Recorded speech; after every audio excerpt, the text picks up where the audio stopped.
প্রিয় বন্ধুগণ, আসসালামু আলাইকুম, আদাব। প্রিয় বন্ধুগণ, কথায় বলে যে বিপদ কখনো একা আসে না।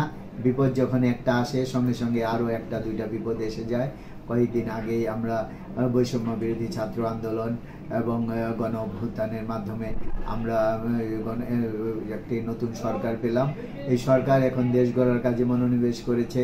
আমাদের 650 জন শহীদ এবং নিহত হয়েছেন, এবং যেই আমরা দেশটা গড়ার কাজে হাত দিয়েছি তখনই আবার দেখা দিল অকস্মাৎ এই বন্যা এসে গেল। এবং এই বন্যা মানে কি ভয়াবহ বন্যা, এবং এই বন্যা আমাদের এই বন্যা ফেনী, কুমিল্লা এবং নোয়াখালীতে বিরাট ভয়াবহ আকার ধারণ করেছে। আমি আমার এই বয়সে এই পর্যন্ত এত ভয়াবহ বন্যা আর কখনো দেখিনি। আমরা যেভাবে পারি বন্যার্তদের সাহায্যে এগিয়ে আসি। যারা বন্যা দুর্গত এলাকায় কাজ করতে যাচ্ছে আমরা তাদেরকে যথাসম্ভব সাহায্য সহযোগিতা করার চেষ্টা করি। প্রিয় বন্ধুগণ, ঘূর্ণিঝড়, টর্নেডো, সাইক্লোন, বন্যা, ভূমিকম্প এসব হচ্ছে প্রাকৃতিক দুর্যোগ। কিন্তু এই প্রাকৃতিক দুর্যোগগুলি ঘটে আমাদের প্রকৃতিতে আমরা যখন অনাচার করি, মনুষ্য সৃষ্ট অনাচার, এই অনাচারের ফলে এই ঘটনাগুলি ঘটে। যেমন এই যে আমরা যে ভারতের সঙ্গে আমাদের 54টা যৌথ নদী আছে, এবং ভারত এই নদীগুলিতে বাঁধ সৃষ্টি দিচ্ছে এবং ক্রমান্বয়ে বাঁধ দিয়েই যাচ্ছে।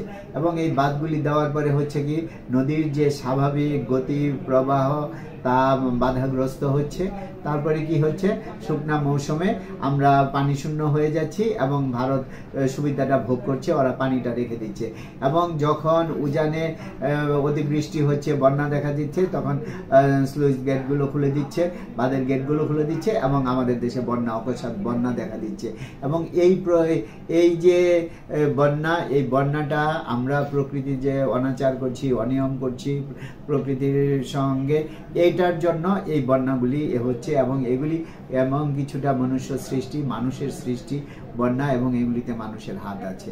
কারণ যদি আমাদের নদীগুলিতে কোনো বাঁধ না থাকতো তাহলে বন্যার সময়, অতিবৃষ্টির সময় পানি আসতে থাকতো, এবং আশেপাশে যারা বসতি যাদের, তারা বুঝতে পারতো যে বন্যা আসছে এবং তারা সতর্কতামূলক ব্যবস্থা নিতে পারতো এবং এত ব্যাপক ক্ষয়ক্ষতি হতো না। কিন্তু এখনকার বন্যায় কি হচ্ছে, হঠাৎ করে দেখা গেল রাত্রে তারা ভালোভাবে ঘুমিয়েছে, হঠাৎ দেখা গেল যে মধ্যরাত্রে ঘরের ভিতরে পানি এসে পড়ছে, গ্রাম ভেসে যাচ্ছে, একাকার হয়ে যাচ্ছে বন্যায়।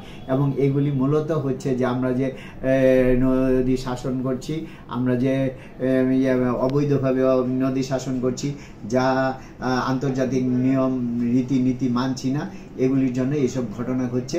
এবং আমরা পানি যখন আমাদের প্রয়োজন তখন আমরা ন্যায্য পানি থেকে বঞ্চিত হচ্ছি, এবং যখন আমাদের পানির দরকার নাই তখন আমাদের দেশে বন্যা দেখা দিচ্ছে।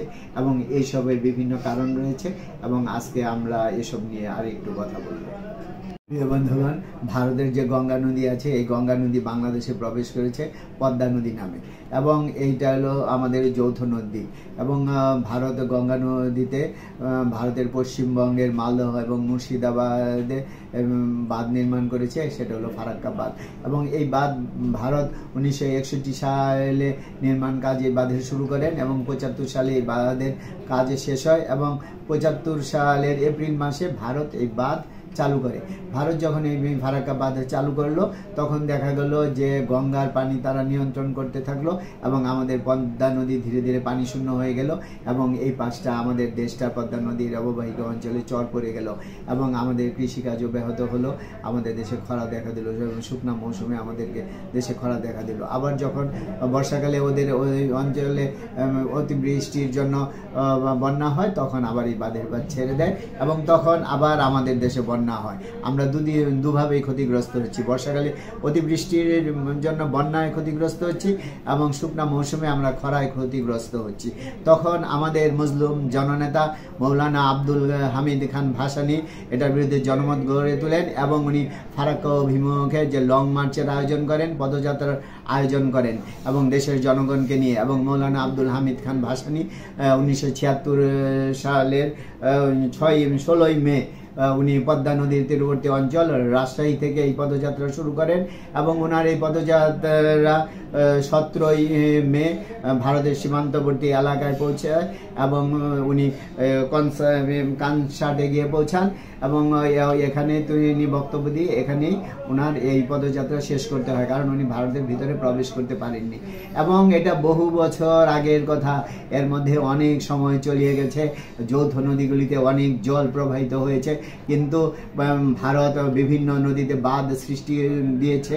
আমরা এটার কোনো জোরালো প্রতিবাদ করতে পারিনি, আমরা কোনো আন্তর্জাতিক ক্ষেত্রে যে প্রচারণা চালাতে পারিনি, জনমত তৈরি করতে পারিনি এবং এই জন্য আমরা এই ভোগান্তি আমাদের দেশের যে এখন যে যুব সমাজ, আমাদের যে দেশে যে ছাত্র সমাজ, এরা অনেক বিচক্ষণ এবং এরা ট্যালেন্ট, এদের মেধা, দারুণ মেধা।